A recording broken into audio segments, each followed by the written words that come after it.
What is going on, guys? Welcome back to We Want Picks. My name is Jacob, aka the Freckled Salamander, here to bring you my quick pick video for UFC Nashville. But before we get started, make sure you go to WeWantPicks.com, become a premium member today. It's only $10 a month, and we've been absolutely killing it these last couple weeks. And it's just a nice way to just support the channel. If you want to see me banging Brazilian women, I'm talking hot Brazilian women in Brazil, become a premium member today because your $10 a month goes to me moving to Brazil. Support the channel, help yourself. We got all the tools you need to become successful. WeWantPicks.com, become premium member today. It's only $10 a month. Let's get it right into the pick. UFC Nashville. Let's go, baby. First up, we've got Ode versus Asu. I think it's Asu. Asu, I'm not really sure. But in this matchup, this seems pretty cut and dry to me. Ode, very, very good, right? He's shown off the wrestling. He's got the power. He's got the speed. But in this fight, against a guy that can be so relentless and has such good control in the top game, in the grappling, in the control, I think that Ode is kind of a one shot or he's going to lose his fight in my mind, because I don't think he can out grapple this guy. Yes, Asu can be taken down. Yes, he can be controlled a little bit. But if Ode is going to play that game, he's going to gas. Ode needs that one hitter quitter. When I watch Asu fight, it seems like he knows what he's doing on the feet. I mean, he is not just like completely lost on the feet. He does do a lot of spinning stuff, which in this matchup, I wish he would kind of keep it nice and tight, get the takedowns, let's get the win, because once you start doing spinning stuff, weird stuff can happen. My pick for this fight is going to be Asu. I think he's just going to be way too relentless in the wrestling, in the grappling. He's going to wear down Ode, maybe find a finish in the second round, in the third round. I love Ode. He's going to be live. He's got power. He can wrestle. I just see him slowing down underneath the pressure of Asu. Let's move on to the next one. Jake Hadley versus Cody Durden, and I am 100% done doubting Cody Durden. And I said that before his last fight versus Charles Johnson. He was my lock of the week. I used to be a Cody hater. I didn't think he was that good, but he is just so relentless in the wrestling, in the grappling, in the top control. And Jake Hadley is probably the better fighter. He's probably the better striker, a cleaner striker, but he does get hit and Cody does have power. Jake Hadley, probably the better overall grappler, but he can get taken down. He can be controlled. So until Cody Durden comes in and can't outwork somebody, I'm gonna keep picking Cody Durden and putting my money on Cody Durden, because I think that he can get in the face of Jake, get the takedowns he needs, and unless he gets too aggressive on the ground and gets sub, because Jake is good on the ground with grappling, off his back, submissions. That's the path to victory for Jake in my mind. He should keep this standing, avoid the power, beat up Cody, wear him down, because Cody will get tired, but Cody will not stop, even when he is tired. So unless Jake gets a weird submission on the ground in a scramble, I see Cody coming forward, getting the takedowns, the control, winning probably a boring decision, but it should be a fun fight either way, because both these guys are absolutely fun.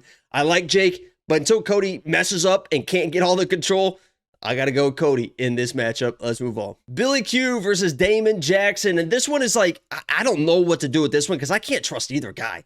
I mean, both coming off knockout losses. I think the Damon Jackson one was a little bit worse than the Billy Q. I know he kind of got folded, but he seemed like he responded right away, where Damon Jackson stayed down a little bit longer. Billy Q, tough dude. Damon Jackson, a tough dude. The thing that is going to make my pick in this fight is the way that Damon Jackson deals with pressure, right? When somebody is in his face and he is on the back foot and he is not controlling the pace of the fight, he kind of turns into a little bit of a different fighter. You can see he wants to be the one moving forward. He wants to be the one getting into takedowns, the control. He wants to be the one dictating the pace. Dan Ige was dictating the pace of that fight. He never was really comfortable in that fight. He's not really a great striker, but he can strike.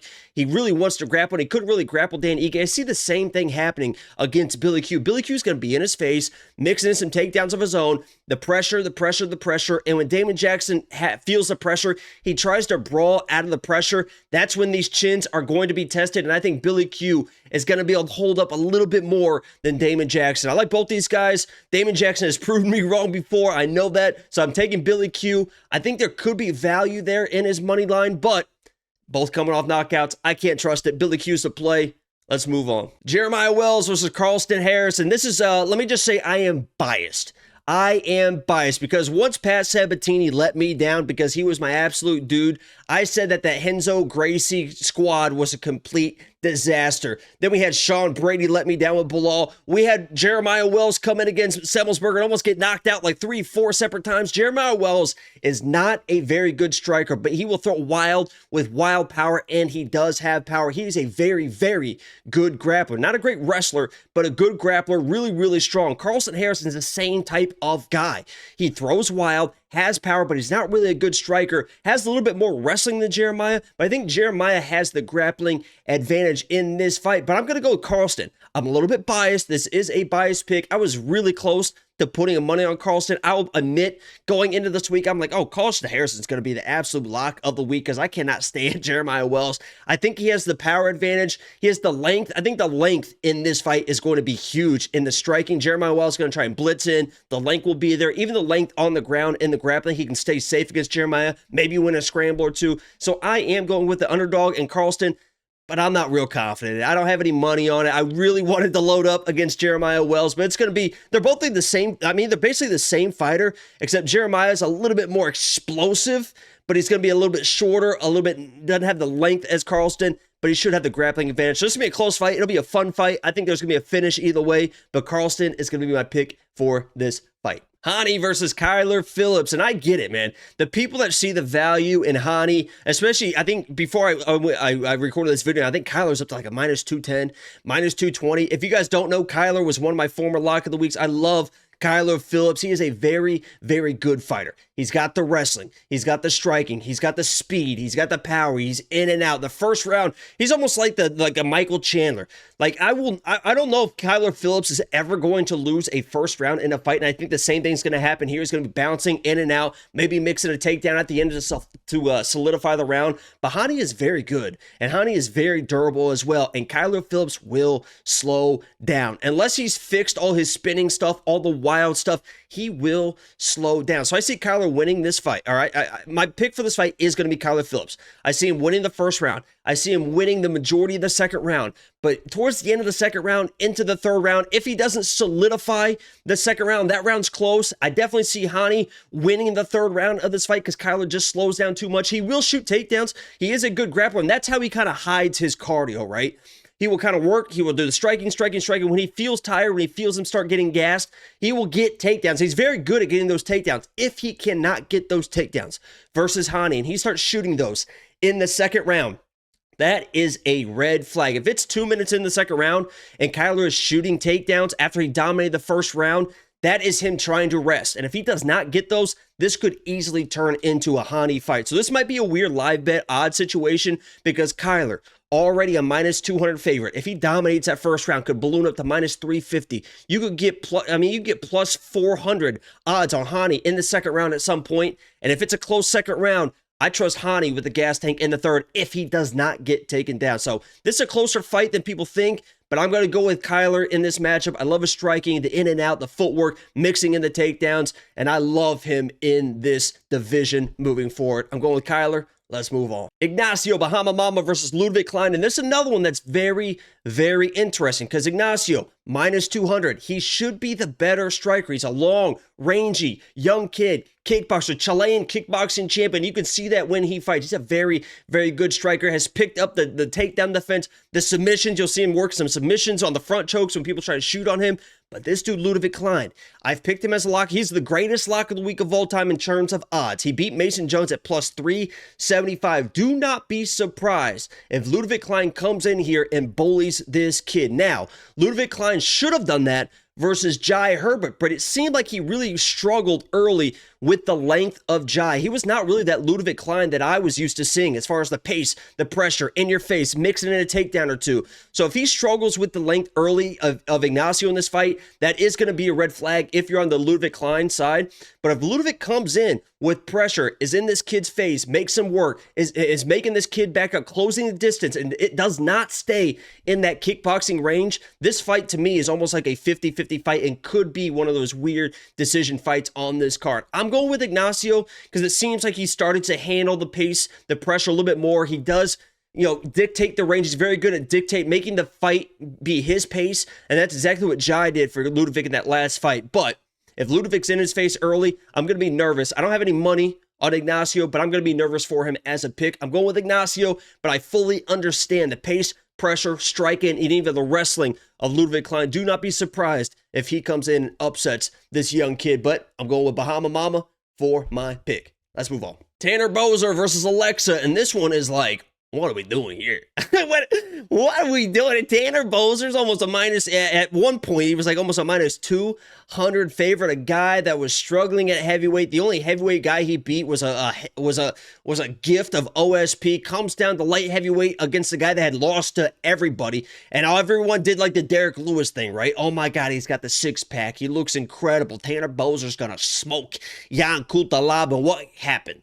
He came in, he looked a little tentative in the striking, and all Kutalaba did was just land a nice straight right hand down the pipe that hurt him, got him to the ground, and finished him to the ground. This wasn't just a takedown and mauling. He hurt him on the feet. And if you watch Aleksa fight, I know that he lost against William Knight. That was when William Knight was still a wrestler, strong as shit, was basically just out-muscling him. Aleksa didn't give up in that fight. Actually won a few scrambles, got back to his feet, a young kid. Then you saw him against Nicolau. Against Nicolau, who's a very, very durable guy, also can wrestle. Now you saw the defensive wrestling start to pick up, right? Nicolau could not get him to the ground. And I'm telling you, right, Aleksa landed probably 15, 20 shots that knock out anybody else except for Nicolau. Nicolau was, at that point, was such a durable guy, but he was landing some big combinations. You could tell that he was getting tired too. Aleksa was getting tired, but he does not give up on himself. He was still landing very good shots, even in the third round of a very close fight and a very durable guy in Nicolau. So I'm going with the underdog here, Aleksa. I absolutely love him. I believe he is the better striker in what should be a mostly striking matchup, and I think that he can really, really hurt Tanner in this matchup. So give me Aleksa as the underdog in this matchup. Let's move on. Gavin Tucker versus Diego, and this one is going to be very, very interesting.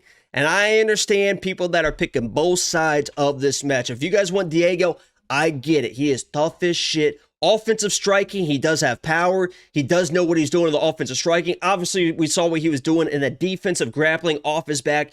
Very, very dangerous no matter where a fight goes, but his defensive striking is something to be desired. That kid does get hit. He's tough, man, but he does get hit, and he can easily be taken down because he doesn't mind fighting off his back. That is a red flag against a guy like Gavin. Gavin also is full of red flags. He's a 37-year-old coming off a bad knockout loss with a 2-year layoff. That is like red flag after red flag after red flag. So if you're picking him, I get it. You want the plus money. Red flags all around. He does have power. He does have wrestling. He should be able to stay. He should be able to stay safe in the jiu-jitsu. But I mean, this is a close fight. This is going to be a fun fight. I gotta go with the kid that showed up against Evolov. Almost got that done. Everyone remembers too, and I watched that fight yesterday.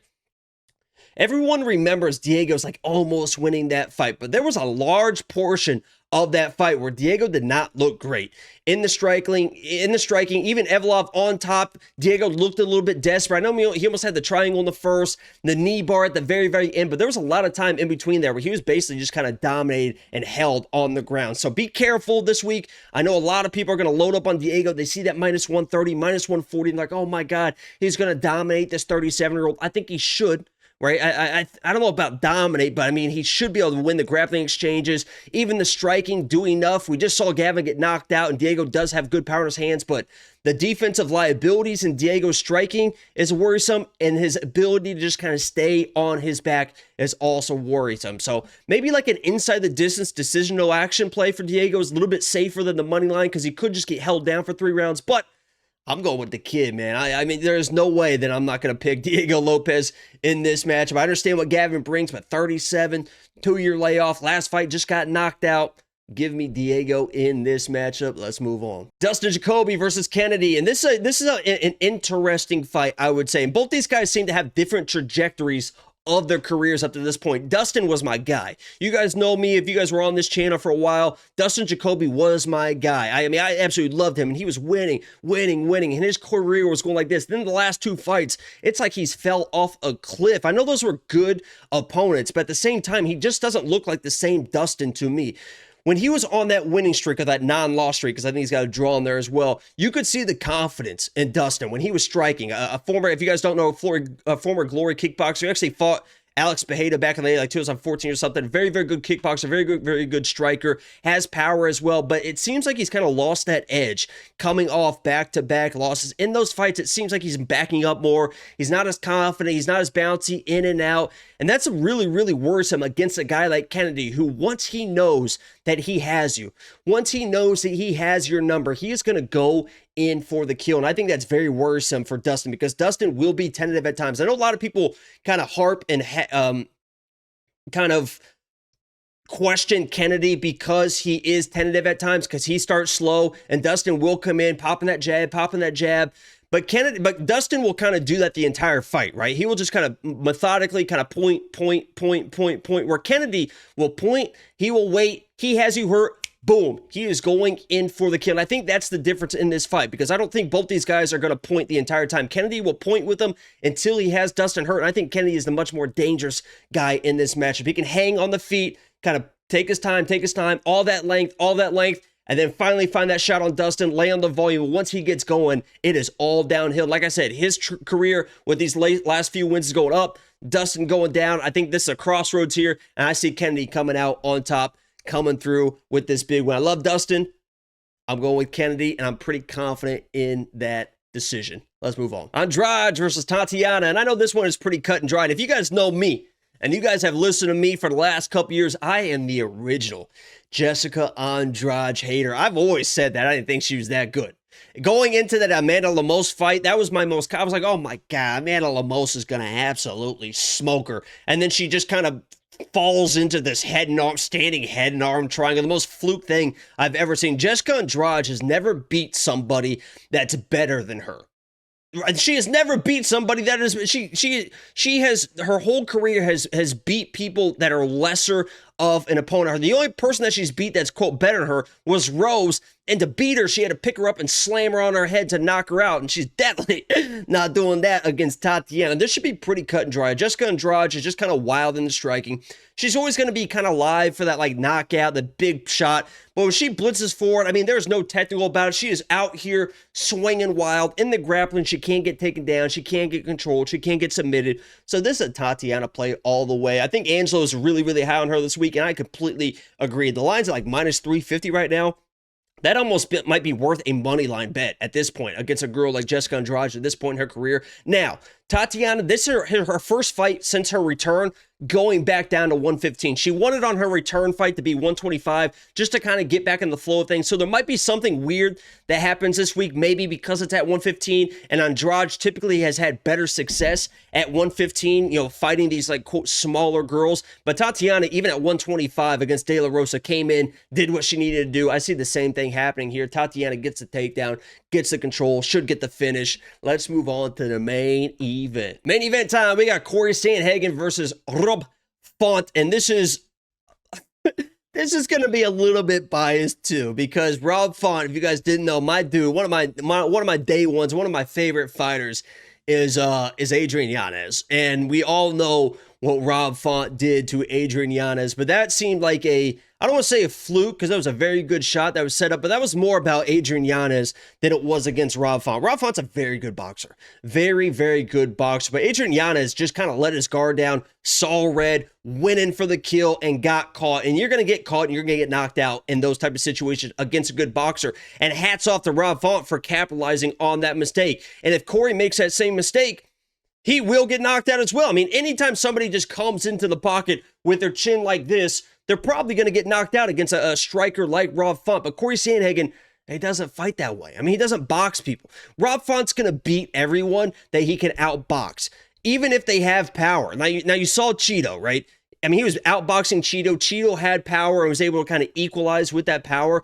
But if you're just going to sit there and box with Rob Font, he's probably going to win 7, 8 out of 10 times. But Cory Sandhagen, he doesn't just box people. He's in, he's out, he's mixing in takedowns, he's doing the weird strike, he's throwing out pop, 4 jabs, he's keeping them length. He's such a long guy, such a girthy guy for this division that I just don't see where Rob Font can win this fight, because Rob Font doesn't have that explosive, big one-punch power with like an overhand right or anything like that. He needs to be in the pocket, wear you down, and then mix in for the TKO. And I just don't think Cory Sandhagen's going to be there. He's going to be in. He's going to be out. He's going to be mixing in some takedowns. You're going to see a lot more wrestling probably from Cory in this fight. And he's such a high IQ guy as well. He knows how to stay safe. He knows what his opponents want to do, and he knows how to stay out of those situations. So I'm pretty high on Cory Sandhagen. I know a lot of people are this week. Don't be surprised. I mean, if he wants to, if for whatever reason he starts boxing, gets in the pocket and phone boosts with Rob Font, that's going to be a mistake. But Rob Font found some power versus Yanez, but that was more of a flash in the pan in my mind. I don't think he's going to carry that power over into a fight against a guy like Cory Sandhagen. Cory's going to be in there. He's going to be out. He's not very hittable. Got to mix in the takedowns, get the job done. My pick is Cory Sandhagen for this fight. Thank you guys so much for watching my quick pick video for UFC Nashville. Make sure you leave a like, leave a comment if you agree, if you disagree or anything. I'll chop it up with you guys in the comments. Make sure you go to we1picks.com, become a premium member today. It's really only, it's $10 a month. It's $10 a month. I'm telling you, check out the website. I promise you guys are going to love everything that we have to offer there. My name is Jacob, aka the Freckled Salamander, and I am out. Peace.